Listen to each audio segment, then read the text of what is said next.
Houve pelo menos 3 revoluções agrícolas importantes. A primeira foi a Revolução Agrícola Neolítica. A principal cultura era o trigo e, consequentemente, os cereais, como em todas as revoluções agrícolas subsequentes. Apresentamos as revoluções agrícolas de forma simplificada. As principais culturas do Neolítico e da Revolução Agrícola seguinte foram os cereais. Os cereais eram as culturas mais utilizadas porque, entre muitas outras razões, os cereais são de alto rendimento. O cultivo de cereais e a domesticação de animais levaram ao surgimento de cidades e ao crescimento populacional. Os cereais, ao contrário das agroflorestas, precisam de preparo do solo.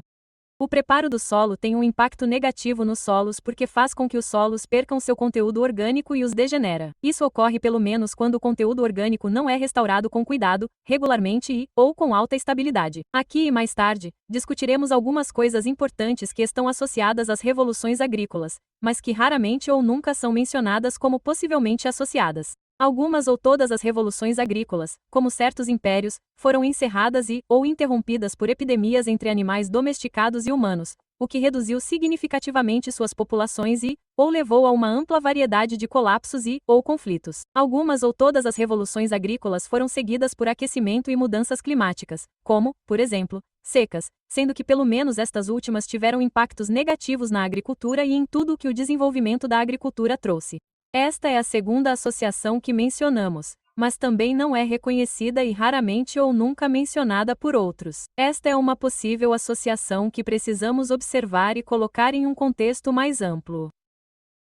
Algumas ou todas as epidemias são evitadas pela desnutrição. Esta é a terceira associação importante ou mesmo essencial que mencionamos. Embora esta seja possivelmente mencionada de alguma forma, esta também raramente ou nunca é mencionada por outros como sendo mais uma possível associação que precisamos observar e colocar em um contexto mais amplo. Dito isto, estamos mais uma vez em uma revolução agrícola, embora uma revolução madura. Isso porque 30% das terras agrícolas já estão degeneradas em todo o mundo. Até o ano de 2050, 90% das terras agrícolas do mundo estarão degeneradas. Obviamente, isso repetiria os desafios sobre os quais estamos alertando. Aparentemente, mais uma vez, não se dá muita atenção ao que é bem visível para aqueles que prestam atenção. Além disso, argumentamos e possivelmente outros também argumentam que estamos desnutridos mais uma vez. Se alguém olhasse para a quantia gasta em medicamentos comprados e tomados para prevenir ou controlar a osteoporose, alguns poderiam concluir que estamos relativamente desnutridos, possivelmente como nunca antes. Possivelmente somos os primeiros a colocar em perspectiva essa conclusão talvez muito simplista. Mas se nossos alimentos fossem realmente adequados,